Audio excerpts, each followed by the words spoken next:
ხამ რადიკალურმა ჯგუფმა საპარლამენტო უმრავლესობიდან სამუშაო დღეს სწორედ ნაციონალურ მოძრაობასა და აგვისტოს ომზე საუბრით დაიწყო. ახლა ეს არის მათი მისია, რომ გაიხსენონ 2008 წლის მოვლენები და გახსნან ისევ დისკუსია თუ ვინ დაიწყო ომი, თუმცა ხალხის ძალა ირწმუნება, რომ მათ ამ კითხვაზე პასუხი აქვთ, რომ ამ ყველაფერში დამნაშავე არა მხოლოდ რუსეთი, არამედ წინა ხელისუფლებაა და შესაბამისად ვრცელ განცხადებაში ხალხის ძალა ითხოვს, რომ ნაციონალური მოძრაობა მისი ამ მოღალატეობრივი პოლიტიკის გამო უნდა გასამართლდეს. Am წერილში ასევე წერია, რომ ჰააგის სასამართლომ არ იმსჯელა ომის დაწყების საკითხზე, რაც არასწორია და შესაბამისად საზოგადოებას ამის შესახებ უფრო მეტი ინფორმაცია უნდა მიაწოდონ. ბუნებრივია ეს კითხვები დავსვით ჩვენ ქართულ ოცნებასთანაც, ისინიც თუ იზიარებენ ამ ტიპის რიტორიკას დღეს აგვისტოს ომთან დაკავშირებით და უნდა ითქვას, რომ ამ წერილის შინაარსი ერთ-ერთში გაიმეორეს მმართველი პარტიის ლიდერებმა, რადგან თქვეს, რომ ეს კითხვები საზოგადოებაში ისევ არსებობს და საკმაოდ ლეგიტიმურია, თუ კი ახლა ამ დისკუსიას ხალხის ძალა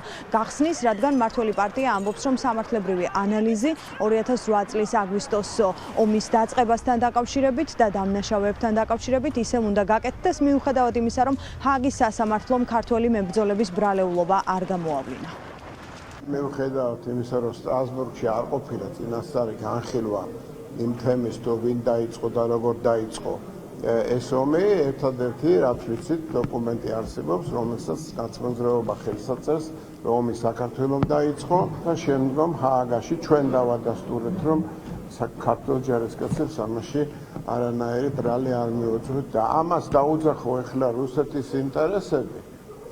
იმ ადამიანებმა მით უმეტეს, ვინც თავიდან ბოლომდე რუსეთის ინტერესებს საქციელით, განცხადებებით და ოფიციალურ დოკუმენტებზე ხელმოწერით უპასუხა, გაუპარავა უკაცრავად ჟარგონისთვის, არის ერთადერთი თავდაცვის საშუალება, რომელსაც შეტევა ქვია. ეს არის ის საკითხები, რომელთან დაკავშირებითაც საზოგადოებაში კითხვის ნიშნები არსებობს. არის ამომრჩეველი უსვამს კითხვას ნაციონალურ მოძრაობას, რომ მთელი ამ ხნის განმავლობაში, როგორც ოკუპანტთან თითქოს შეურიგებელ ძალაზე საუბრობდნენ, სადაც მათი პოზიციონირება ხშირად იყო აგვისტოს ომთან დაკავშირებით თვისობრივად იმისგან განსხვავებული, რასაც რეალურად ისინი ამბობდნენ, რასაც ისინი რეზოლუციებში აფიქსირებდნენ, რომელსაც შემდეგ ეთანხმებოდნენ, ეს ბუნებრივია აჩენს კითხვის ნიშნებს და ამას სჭირდება, რა თქმა უნდა, სწორი სამართლებრივი ანალიზია. ეს არის სამწუხაროდ პოლიტიკური ძალა, რომელმაც ძალიან ბევრი წარუმატებლობა მოუტანა ჩვენს ქვეყანას. დღეს რა აწყობთ, რა სიამოვნებთ, რა შეიძლება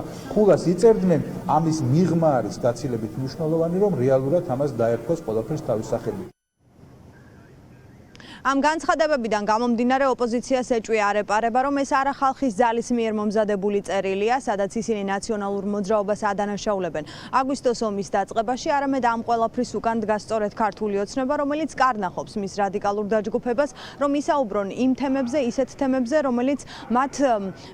რომელზე საუბარზეც პასუხისმგებლობას თავად ვერ იღებენ და მმართველი პარტიის ოპონენტები ამბობენ, რომ ეს პირდაპირ რუსული პროპაგანდაა და ამ ნარატივის გავრცელება, რომელსაც საქართველოში მმართველი პარტია და მისი რადიკალური ფრთა აწარმოებს. გარდა ამისა, ოპოზიციაში გამოითქვა ასეთი მოსაზრება, რომ უნდა შევეგუოთ, რომ მომდევნო 1 წლის განმავლობაში ხელისუფლება გააძლიერებს ამ ტიპის პროპაგანდას ოპოზიციის წინააღმდეგ და განსაკუთრებით ნაციონალური მოძრაობის წინააღმდეგ და ომის პროპაგანდა ისევ გაცოცხლდება, რადგან მმართველი პარტია სწორედ ასე თავაზობს საკუთარ თავს.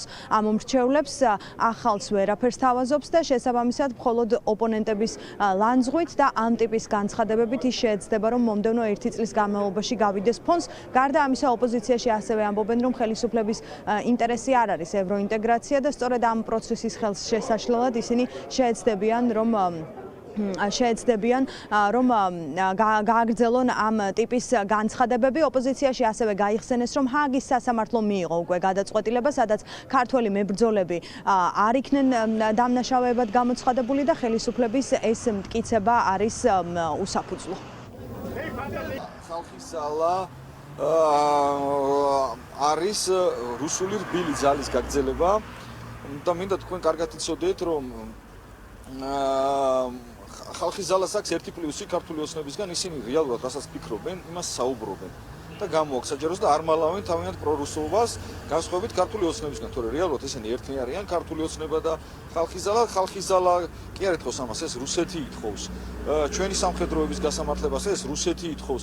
იმ ადამიანების დაკავებას და გასამართლებას, რომლებმაც მათ საბოლოო ზრახვაზე ხელი აღებიეს 2008 წელს და 2008 სრუდილემები რუსული დეზინფორმაცია, რომელიც ჩემო აქვს საკუთარი განცხადებებით იმისთვის, რომ ჩვენ ავხსნათ თავარ მიზანს, გავწევრიანდეთ დაჩქარებულად ევროკავშირში. ამას ჩვენ უნდა უპასუხოთ ხალხის დიდი გამარჯვებით მომავალ წელს არჩევნებში. მთელი წელი ასეთი დეზინფორმაციული კამპანია ექნება ქართული ოცნების მხრიდან, რომ ავწდეთ ევროკავშირში დაჩქარებული გაწევრიანების შესაძლებლობას. ჩვენ ჰააგის ტრიბუნალიც მოვიგეთ, ამ შემთხვევაში და არადაერთი დანაშაულებები საქართველოს ჯარს არ ჩაუდენია და ეს დადასტურებულია ჰააგაში. საუბარი, რომელიც რუსეთის ინტერესების მსახურების გზად გამოდგება, კიდევ ერთხელ არის საქართველოს გაცხადებული ინტერესების ღალატი და მოცემულობაში კარგად ვურჩევდი დააკვირდნენ და დაფიქრდნენ, რას ამბობენ და როგორ ემსახურება ამ შემთხვევაში ის მტრის ინტერესების და მტრის ნარატივების მსახურებას.